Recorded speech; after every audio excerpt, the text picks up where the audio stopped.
It's the Hog's Die.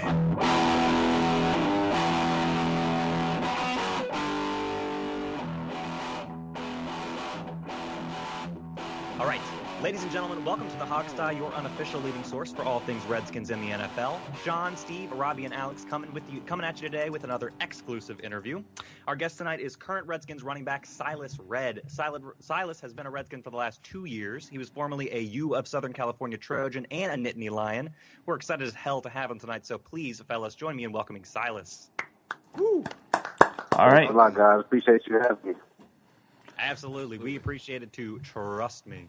So, listen, we understand you're hosting your first annual Threads for the City clothing drive on April 2nd. That would be this Saturday for you folks at home up in Norwalk, Connecticut. So can you tell us a little bit about Threads for the City? Yeah. It's, like you said, my first annual event, man. And, I'm proud of where I'm from. I'm proud of my hometown. And, the chance I was able to do something for the city, I took advantage of it. And my sister and I, were brainstorming one night, and, I had a lot of clothes around the house, and I collect vintage clothing. So I just wanted to, do something that I loved and kind of distribute it to my city. So I thought, why not have a clothing drive for less fortunate, and, got the ball rolling. Absolutely. So that's cool. So this is like a family thing almost for you guys. Yeah, I mean, my brother, my sister, my mom and dad will be out there, my son, and, so it's a good deal. I have cousins and everything out there, so it's going to be a big family thing. Hey, Silas, this is Steve. How can the public get involved with your charity? Tell us. Oh, yeah. So we've already had people, from old fans from State College, Pennsylvania, people from USD. They've all sent their donations in. So you still have time to send some clothes. The address is 7 Academy Street in Norwalk, Connecticut. I will get the zip code to the guys on the show and for them to distribute that. But everybody's welcome to send some clothes in and give their donation. We'll make sure that when you get that to us, we can put that on when we post this in the morning. That'll be great. Yeah. Absolutely. And listen, we also know you have a number of other charitable initiatives as well. You've gotten involved with some domestic abuse stuff. So what is it? Are you just a super charitable guy, or are these issues really close to your heart? I mean, this game of football is such a blessing. Everyone who's in the NFL or playing college ball, any type of professional sport, it's a huge blessing. And you can't take it for granted. And you got to give back. I feel you have to give back to the people and to your roots and to where you came from, man. Because without those things, your talent only goes so far. But without people to support you and your community supporting you and things like that, man, it's only so far you can go. So, I'm a big believer in giving back and helping the people that help me. Absolutely. Wow. Well said. Well, that's awesome. Again, ladies and gents at home, that's this Saturday, April 2nd, so 2 days from now at the Carver Community Center, 7 Academy Street in Norwalk, Connecticut. So make sure you check that out. Silas, is there a website or anything people can go to? There's no website. It's a word of mouth thing. We've been handing out flyers and social media is as far as it goes on the internet. Absolutely. Well, we will blast out plenty of tweets for you too, for sure. Yeah, it'll be on our website for the fans out there. Silas has a e-flyer that's going around. We will post a link to it, and it's also on Silas's Twitter page. There you go. And there we go. Third Eye Sci _ on Twitter. So check that out. Awesome. Well, really good cause. Make sure you check that out, folks. Silas, if you have a few minutes, we'd love to ask you some football Redskins questions, if you'd so indulge us. Yeah, absolutely, man. Awesome. Well, just to start things out, I mean, got to ask you up front, how is your recovery going from the ACL, MCL stuff? It's going well, man. It's going well. It's a day-to-day process. It was a pretty gruesome injury, my torn ACL and MCL, but I've been getting stronger every day. I've had no setbacks, so that first preseason game is really a goal of mine to get out there. Mm. That is an injury that would reduce me to a broken, crying little girl. So you are a much stronger man than I, Silas. That's why he's playing football, and we're doing a podcast. Exactly. Silas, are you going to be ready for training camp? What's the schedule that we can expect from you? Yeah, the priority is that first preseason game, no doubt, man. It's a dog-eat-dog league, and, I don't want to waste any time. I want to get out there as soon as possible. I'm not going to play hurt, but if God willing, I'm healthy and I can get out there, I'm going to be out there. Hey, how do you stay mentally prepared to, or mentally into getting back out there and, keeping with the rehab? I imagine it's got to take a tough mental toll on you as a player, even as a pro. Yeah, absolutely. I mean, we're humans too, and things get to us, especially, the injury that sidelined you for your sophomore campaign. That's a big deal. And but I have a close circle, a tight circle, people that really stuck with me and were by my side through it all. And it's just a testament to my family and the people around me. They got me through it. It's Steve again. From a fan's perspective, once these players get injured, like you did for the year, we tend to not see them very much. Did you stay around the team to do your rehab? Did you choose to go home? What was the best situation for you last year? I was with the team throughout the year, man. Throughout the year, I was doing my rehab at the facility. I was still doing community service events and charity events and everything like that. So I tried to, stay as close as I possibly could. That's awesome. And yeah, speaking to injuries, this is Robbie from the group. We lost a lot of guys early in the year. You, Junior, Niles, a lot of big names that we lost earlier in the season, and during the preseason, that is.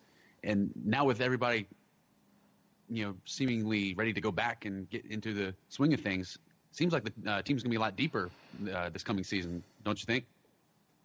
Yeah, absolutely, man. And like you said, we lost some key guys. Adam Hayward, he's our special teams captain and team captain, so just guys like that, man, guys that meant a lot to not only on the field, but like the locker room, so it's going to be great to get everybody back. I mean, you mentioned what happened last year. Yeah, I mean, everybody went down. Did you guys say the wrong thing to like a mystical gypsy or something? I mean, is this maybe in passing, I don't know. Maybe in passing, man. We're loud guys, and we gotta watch who we talk to. Yeah, please, for our sake, keep it under wraps this offseason. Get some rabbit's feet for everybody. Yeah, exactly. Yeah, something, man. Some 4-leaf clovers or something. I don't know, 3-leaf clovers, whatever it is. As many leaves as you can find on that clover. So, Silas, I got a question for you, because you mentioned Hayward being kind of a special teams captain, and you guys lost some leaders there, but and have the coaches kind of talked to you about what their plans are for you when you do come back? I know you want to get on the field as much as possible. Have you talked to them about getting time on special teams, more touches as a running back? Obviously, I know that's what you want, but do you have any kind of picture what the plan is for you long term or next season? Well, not only do I need to play special teams, but I want to play special teams. I like that. I think that that just makes you better as a football player overall, man. To be in those trenches, it's a different ball game out there on the 4 core special teams units, and I enjoyed it my rookie year. I got better as the year went on because I didn't play much in college, but they gave me a shot, and I was able to perform, and I really loved it, and I really believe what Coach Kowik is doing with the unit. So I would love to keep playing special teams, and I think they know that, and they plan to keep me on there. And just as far as running back, man, just being a back that can do everything. That's always been my thing, to just be an overall solid back. A 3-down back. That's something that I'm going to work on and strive on until I can't play anymore. I think it's no secret that statistically, at least last year, we needed help on our kickoff returns, and and punt returns and whatnot. You're a ball carrier, obviously. Have you thought about trying to try out to be a kick returner instead of just on the coverage team? Yeah, absolutely. And I did some of that when I was at Penn State, and was pretty good at it. So if they want to give me a shot back there, I would love to get back there and to help out and return some kicks. I think we need that. I think I have a thing for running backs who play kick and punt returns. I think it's Brian Mitchell got us all hooked on that. As Redskins fans. Yeah, he was a great one for sure. Right. So I think that's what I always want to see is another running back doing it. But going back to just the run game, we switched from the zone to power scheme, last year. Do you sense a difference as a player, and which do you kind of feel more comfortable in? Do you feel comfortable with a more power-based run scheme? Well, I'm from USC and Penn State. I have experience in both. Sure. So, I love what Coach Callahan's doing, and I believe in it. I love this zone scheme, but I don't know one running back that doesn't like to run power. So I'm all for it. Okay. Totally.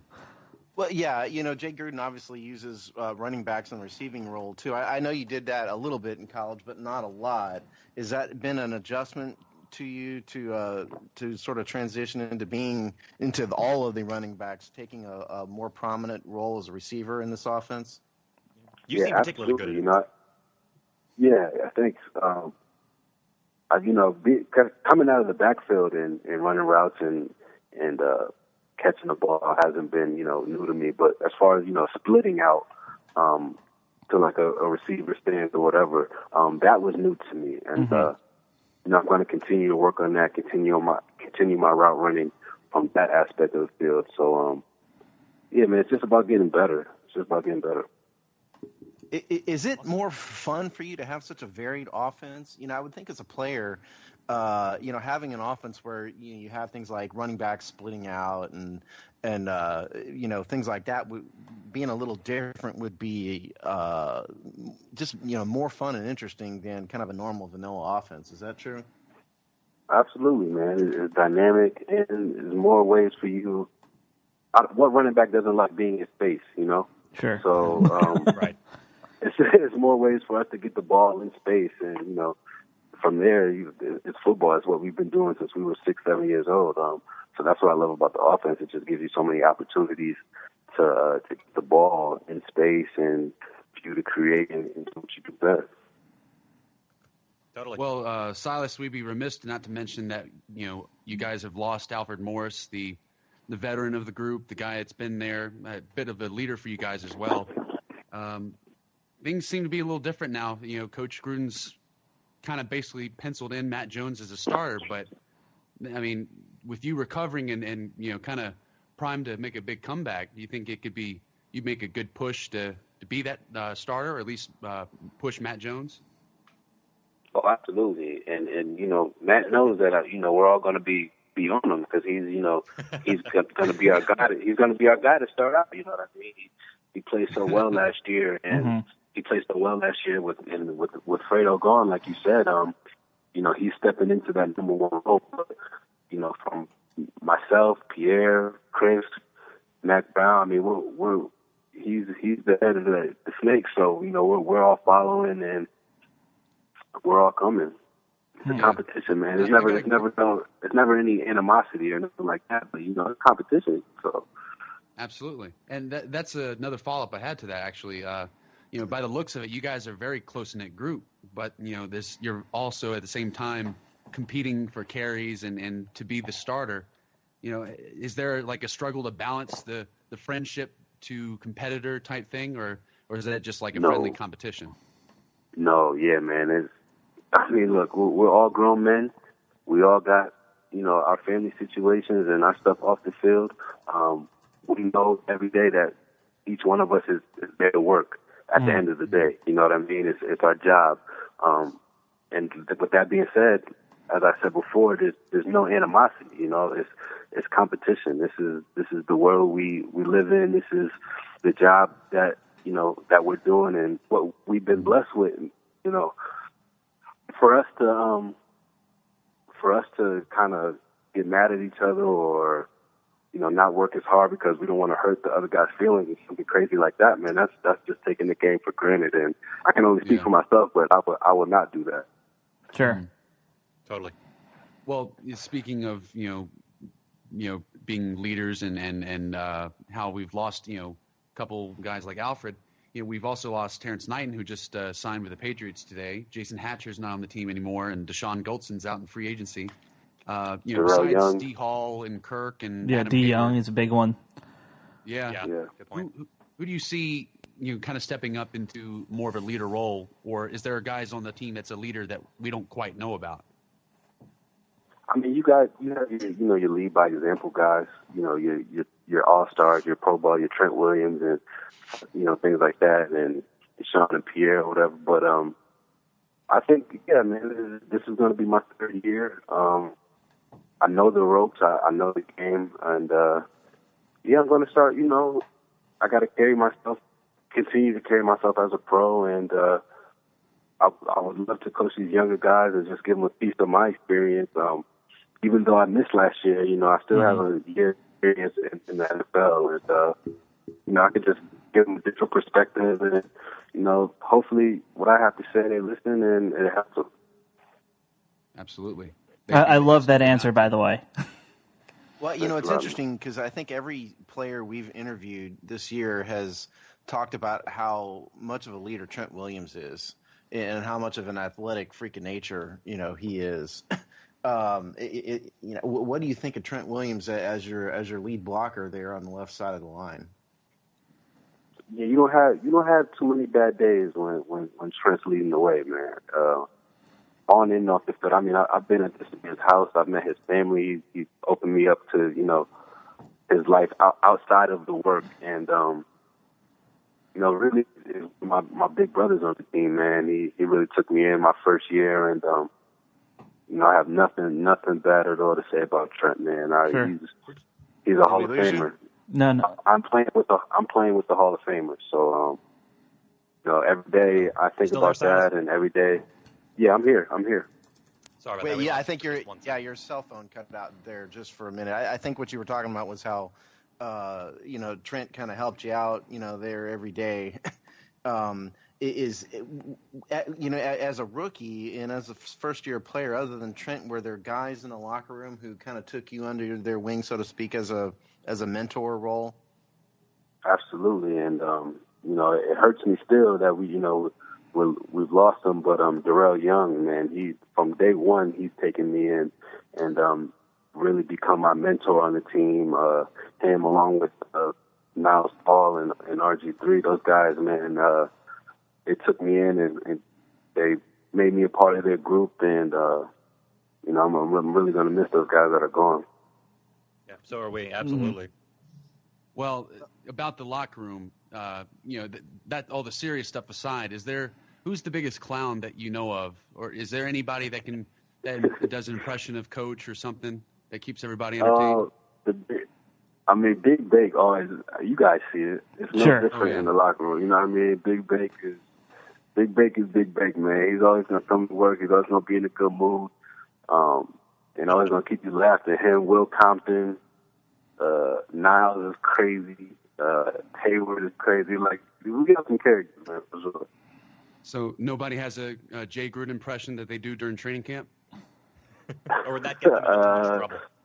Yeah, man, I'm gonna keep that one on the on the. All right. Well, I happen to have one for you. Let me see what you think.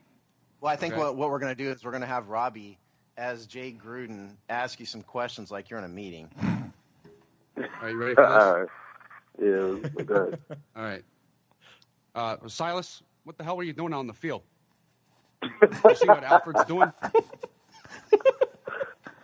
Hey, he's a little banged up, but he's still pounding hard. Quentin Dunbar, he hurt his hand. He still kept playing. I don't care you tore your ACL. It's just what he wanted to come on our show and get yelled at by his coach. Yeah.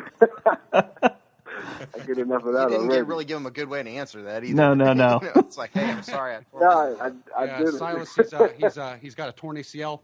He'll be pounding away in the recovery room, getting ready for next season. I think he's going to be okay. That's pretty good.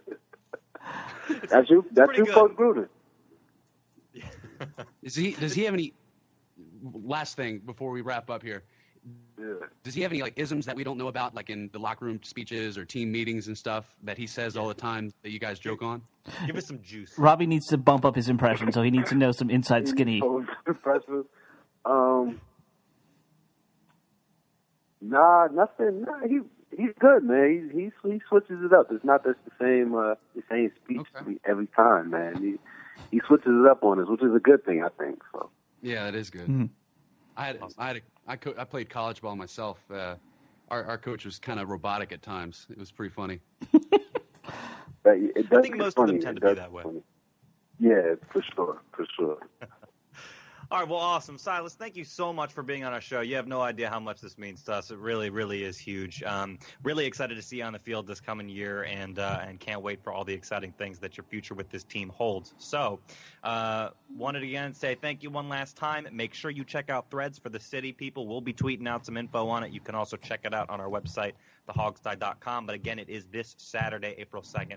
So look forward for more information from that. And you can also follow Silas on Twitter. It's at @ThirdEyeSci with an underscore there at the end for info as well. So, Silas, thank you so much, man. It was awesome.